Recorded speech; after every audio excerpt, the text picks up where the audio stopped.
Hello students, स्वागत है आपका हमारे चैनल पे। आई होप आप सब अच्छे होंगे। स्टूडेंट, आप जैसे जानते हो कि मैंने एक सीरीज स्टार्ट की है जिसमें कि हम सारे चैप्टर्स को डिस्कस करेंगे। हमारे लास्ट वीडियो में हमने चैप्टर 2 को स्टार्ट किया था और जिसमें हमने पार्ट 1 को इंट्रोड्यूस किया था, जिसमें हमने काफ़ी टॉपिक्स को डिस्कस किया, ग्रीन रेवोल्यूशन, फेज 1, फेज 2, तो कॉमन गोल्स हो गए 5 ईयर प्लान्स के। तो आज हम डिस्कस करने जा रहे हैं चैप्टर 2 का पार्ट 2।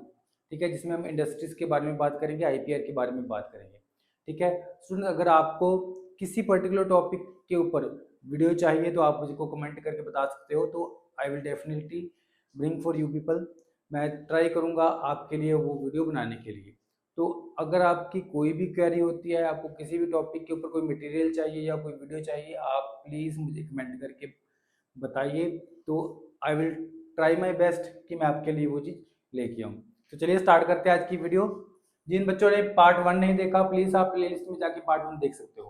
तो ये आज स्टार्ट करते हैं पार्ट 2 चैप्टर 2 से। ओके, तो बेटा इंडस्ट्रीज, अब तक एग्रीकल्चर के बारे में हमने बात की, तो अब बात करते हैं इंडस्ट्रीज के बारे में। ठीक है, तो बेटा इंडस्ट्रीज का भी हाल 1947 तक ठीक नहीं था। हैंडीक्राफ्ट्स की जो डिमांड थी वो खत्म हो चुकी थी। हैंडीक्राफ्ट्स को बिल्कुल एक्सप्लॉइट कर लिया था अंग्रेजों ने। तो क्या हुआ था, हमारे जो इंडस्ट्रीज थी वो बिल्कुल बैकवर्ड हो चुकी थी। उसकी जो जितनी कैपेसिटी थी वो उतना प्रोड्यूस नहीं कर पा रही थी। मैक्सिमम चीज़ें हम बाहर से इंपोर्ट कर रहे थे।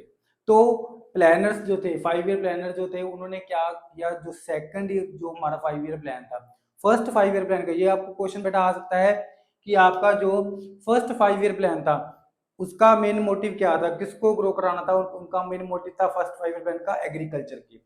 फर्स्ट 5 ईयर का प्लान का मेन फोकस जो था वो एग्रीकल्चर था। सेकंड 5 ईयर प्लान का मेन फोकस था एग्रीकल्चर, इंडस्ट्रीज। ठीक है, फर्स्ट का एग्रीकल्चर, सेकंड का इंडस्ट्रीज।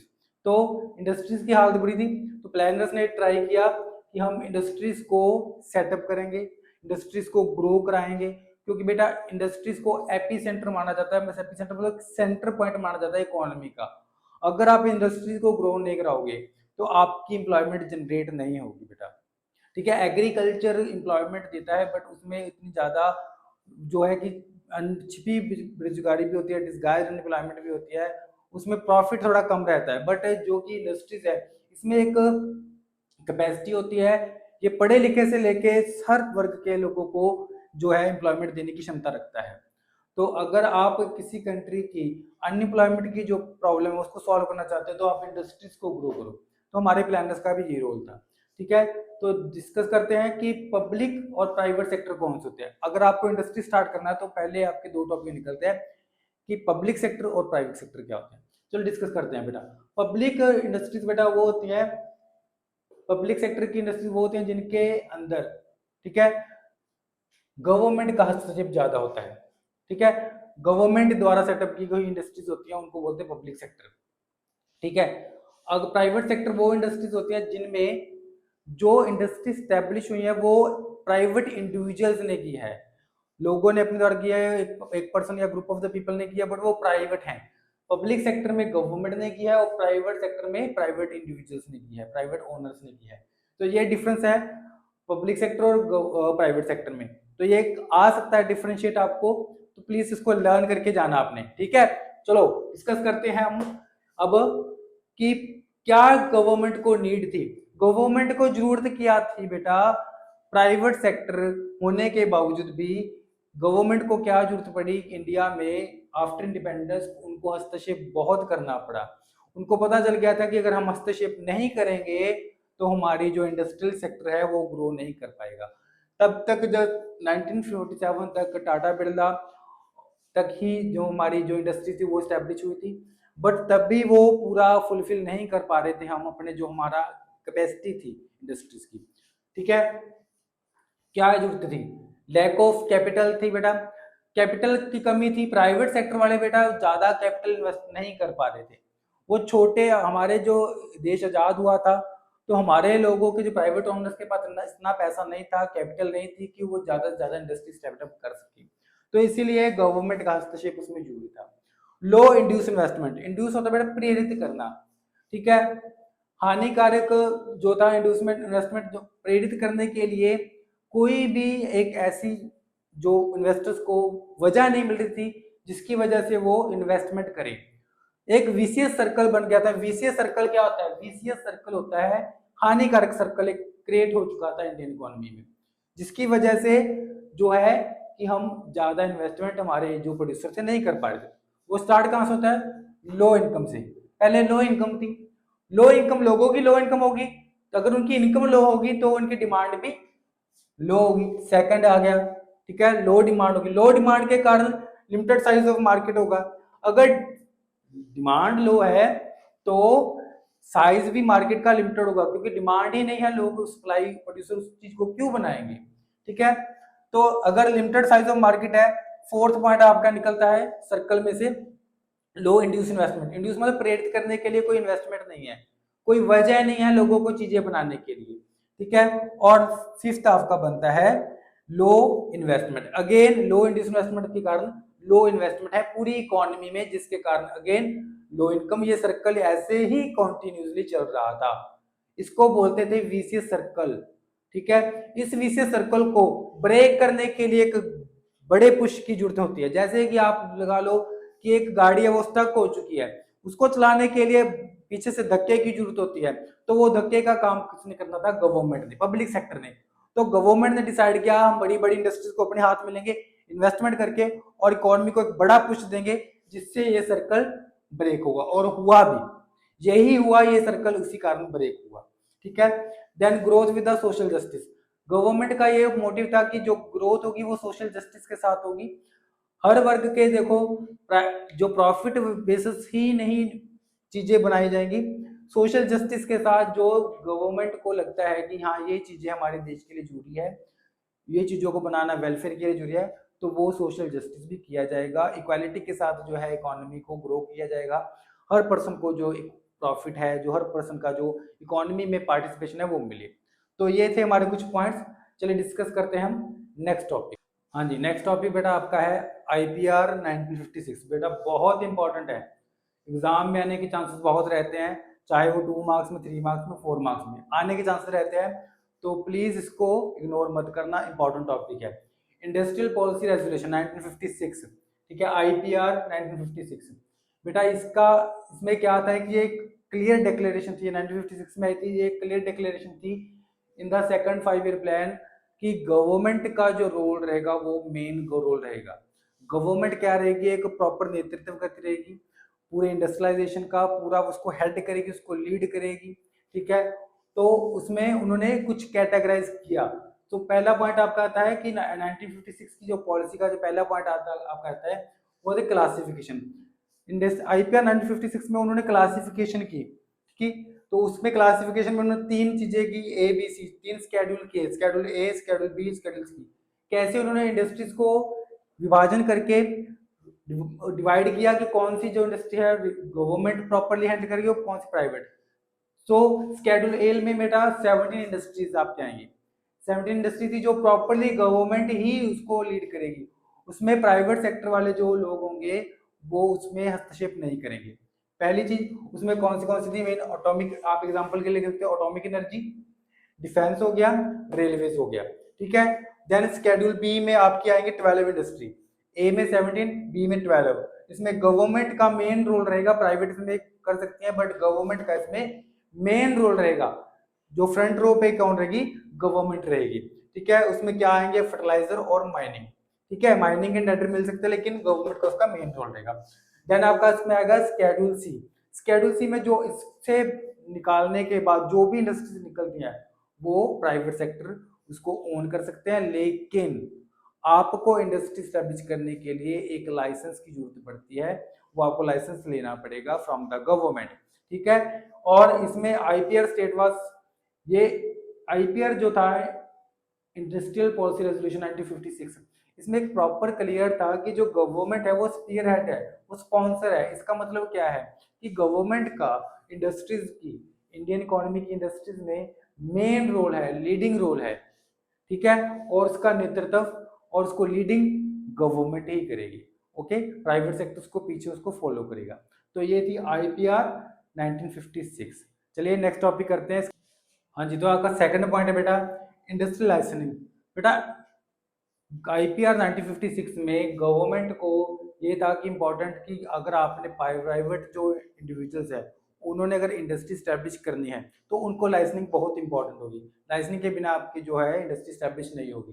पहले उसमें कुछ पॉइंट्स थे अंडर इंडस्ट्रियल लाइसेंसिंग के अंडर। पहला तो ये था कि जो आप इंडस्ट्रीज को स्टैब्लिश करेंगे लाइसेंस लेने के बाद वो बैकवर्ड रीजन में करेंगे। रीजन क्यों था? क्योंकि गवर्नमेंट चाहती थी कि जो हमारे रूरल एरियाज हैं, ठीक है, उनमें भी जो है हमारी ग्रोथ दिखे और जो एक डेवलपमेंट है जो सभी जगह पे हो।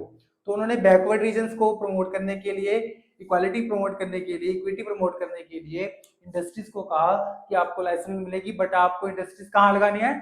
बैकवर्ड रीजन में, रूरल एरियाज में, विलेज एरिया में, ठीक है। देन सेकंड जो था, लाइसेंस आपको सिर्फ न्यू इंडस्ट्री स्टैब्लिश करने के लिए नहीं चाहिए, वो तो चाहिए ही है, बट अगर आप चाहते हो कि आप अपनी इंडस्ट्री को एक्सपैंड करना चाहते हो, आप नए प्रोडक्शन यूनिट लगाना चाहते हो, नए कुछ प्रोडक्ट ऐड करना चाहते हो, फिर भी आपको लाइसेंस की जरूरत पड़ेगी। तो ये सब चीजें क्यों हो रही थी? क्योंकि जो गवर्नमेंट का मेन फोकस था वो सोशल वेलफेयर के ऊपर था, ठीक है। तो ये कुछ पॉइंट थे इंडस्ट्रियल लाइसेंसिंग के। थर्ड पॉइंट आपका IPR 1956 से निकलता है इंडस्ट्रियल कंसेशन। देखो गवर्नमेंट ने बोला कि आप बैकवर्ड रीजन्स में इंडस्ट्रीज लगाओ, बट ये बहुत डिफिकल्ट होता है। जो इंडिविजुअल्स होंगे उनको बैकवर्ड रीजन में इंडस्ट्री लगाने के लिए सब कुछ रॉ मटेरियल बहुत दूर पड़ रहा है, आपको कंस्ट्रक्शन के लिए मटेरियल दूर से पड़ रहा है, उसकी उनकी कॉस्ट बढ़ जाती थी।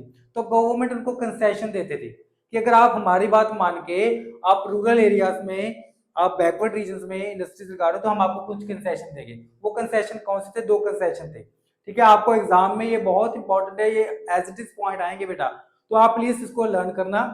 पहला जो था इंडस्ट्रियल कंसेशन में टैक्स हॉलीडेज, उनको टैक्स हॉलीडेज प्रोवाइड किए गए कि आपको समटाइम्स के लिए, कुछ टाइम पीरियड के लिए हम टैक्स हॉलीडे देंगे जिसमें आपको टैक्स नहीं देना पड़ेगा। देन सब्सिडी प्रोवाइड की गई, ठीक है। जैसे power supply low rate of interest, low prices पे उनको यूनिट प्रोवाइड की गई ताकि वो जो प्रोडक्शन कर रहे हैं उनको जो पावर सप्लाई है वो कम दाम पे मिले। तो ये कुछ कंसेशन मिले। चलो नेक्स्ट डिस्कस करते हैं। नेक्स्ट हम डिस्कस करते हैं, इंपॉर्टेंट है, मैंने आपको पहले भी कहा था कि रोल क्या है स्मॉल स्केल इंडस्ट्रीज का, इंपॉर्टेंस, कैरेक्टरिस्टिक्स, ये किसी भी फॉर्म में आपको ये क्वेश्चन पूछ सकता है कि इसके बारे में बताओ। किसी भी टाइप में पूछ सकते हैं क्वेश्चन आपको स्मॉल स्केल इंडस्ट्रीज के। तो क्या क्या इसकी इंपॉर्टेंस क्यों है? पहले लेबर इंटेंसिव है बेटा, जो स्मॉल स्केल इंडस्ट्रीज होती हैं वो लेबर इंटेंसिव होती है। इसमें जो टेक्नोलॉजी जो होती है वो इतनी ज़्यादा हाई फाई यूज नहीं की जाती as compare to large scale industries. ज़्यादातर लेबर इंटेंसिव होती है, ये लेबर के द्वारा इसमें काम लिया जाता है, और ज़्यादा नंबर ऑफ जो जॉब्स होती हैं वो स्मॉल स्केल इंडस्ट्रीज में होती है। तो ये आपका पहला पॉइंट इंपॉर्टेंट है, ये 1 मार्क्स में भी आपको आ सकता है। देन लोकेशन फ्लेक्सिबिलिटी, बेटा देखो रॉ मटेरियल जो होता है ना, अगर आपको बड़ी लार्ज स्केल इंडस्ट्री को स्टैब्लिश करना है तो वो आप रॉ मटेरियल जहाँ पे अवेलेबल है उसके पास आप स्टैब्लिश करोगे, ठीक है। कोई माइनिंग इंडस्ट्रीज है, कोई आयरन एंड स्टील इंडस्ट्रीज है, वो वहाँ आप उसको वहाँ पे स्टैब्लिश करोगे। गवर्नमेंट को वहाँ पे करना पड़ेगा या बड़े इंडस्ट्रीज को वहाँ पे स्टैब्लिश करना पड़ेगा जहाँ पे वो आयरन एंड स्टील जो अवेलेबल होता है, ठीक है। तो रॉ मटेरियल की फ्लेक्सिबिलिटी रहती है बेटा, लोकेशन की फ्लेक्सिबिलिटी रहती है। ये इतनी बड़ी इंडस्ट्रीज नहीं होती, इनको रॉ मटेरियल जो होता है वो चाहिए होता है, उसको वो ट्रांसपोर्ट करवा सकते हैं, ठीक है, इतने बड़ी मात्रा में चाहिए नहीं होता, तो उसकी एक लोकेशन की फ्लेक्सिबिलिटी होती है, इसलिए इसको रिमोट एरियाज में, रूरल एरियाज में हम स्टैब्लिश कर सकते हैं, ठीक है। और पावर सप्लाई, रोड्स, इसकी भी फ्लेक्सिबिलिटी आ जाती है साथ में। तो ये एक सेकंड इसका इंपॉर्टेंट पॉइंट है, ठीक है, दोनों लर्न कर लेना। देन थर्ड आपका है नीड स्मॉल इन्वेस्टमेंट, ये हमने पहले डिस्कस कर लिया है। As compare to large industries, जो हमारी स्मॉल स्केल की इंडस्ट्रीज होती है उनको इन्वेस्टमेंट की जरूरत कम होती है।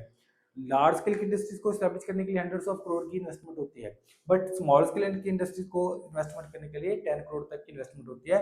तो ये जो होती है इतनी बड़ी इन्वेस्टमेंट की जरूरत नहीं होती। और इसका सेकंड जो इसमें जो पॉइंट आप डिस्कस कर सकते हो, ये भी क्वेश्चन आ सकता है कि कंसंट्रेशन ऑफ इकोनॉमिक पावर को ना करने के लिए एसएसआई का क्या योगदान है, क्योंकि इससे जो कंसंट्रेशन है इकोनॉमिक पावर का वो नहीं होता, वो बढ़ जाता है, ठीक है। इसलिए भी स्मॉल स्केल इंडस्ट्रीज बहुत इंपॉर्टेंट है। देन गवर्नमेंट ने इनको कैसे सपोर्ट किया? ये सारे पॉइंट आपके आ गए, स्मॉल स्केल इंडस्ट्रीज की इंपॉर्टेंस क्यों है। बट गवर्नमेंट ने इसको कैसे सिक्योर किया, वो कैसे देख सकते हैं, ये क्वेश्चन आ सकता है कि गवर्नमेंट ने कैसे सपोर्ट किया स्मॉल स्केल इंडस्ट्रीज को। पहले गुड्स को रिजर्व कर दिया, ठीक है, उन्होंने कुछ गुड्स को रिजर्व कर दिया कि ये वाले गुड्स सिर्फ स्मॉल स्केल इंडस्ट्रीज ही जो है प्रोडक्शन करेंगी, लार्ज स्केल की इंडस्ट्रीज प्रोडक्शन नहीं करेंगी, क्योंकि बेटा लार्ज स्केल इंडस्ट्रीज के पास टेक्नोलॉजी बहुत हाई होती है और स्मॉल स्केल इंडस्ट्रीज उसका मुकाबला नहीं कर पाएंगी, ठीक है। इसलिए गुड्स को रिजर्व कर दिया कि जो स्मॉल स्केल इंडस्ट्रीज बना रही है वो लार्ज स्केल इंडस्ट्रीज इंडिया में नहीं बनाएगी, ताकि इनका भी प्रोडक्ट बिके मार्केट में।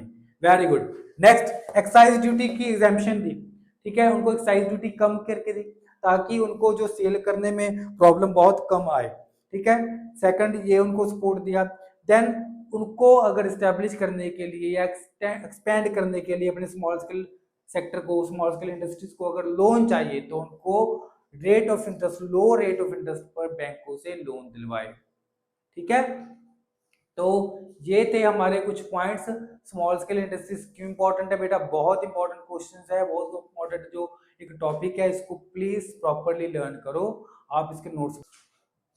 हाँ जी बेटा, तो बेटा ये था आपका चैप्टर 2 से हमारी कंप्लीट एक्सप्लेनेशन, हमने काफ़ी इंपॉर्टेंट जो टॉपिक्स थे वो कवर किए। अगर आपको किसी भी टॉपिक पर वीडियो चाहिए तो आप मुझको कमेंट कर सकते हो, अगर आपको किसी भी टॉपिक पे डाउट होता है तो आप मुझको एनी टाइम कमेंट कर सकते हो, I will try to solve your queries. So thank you for watch my videos, thank you very much.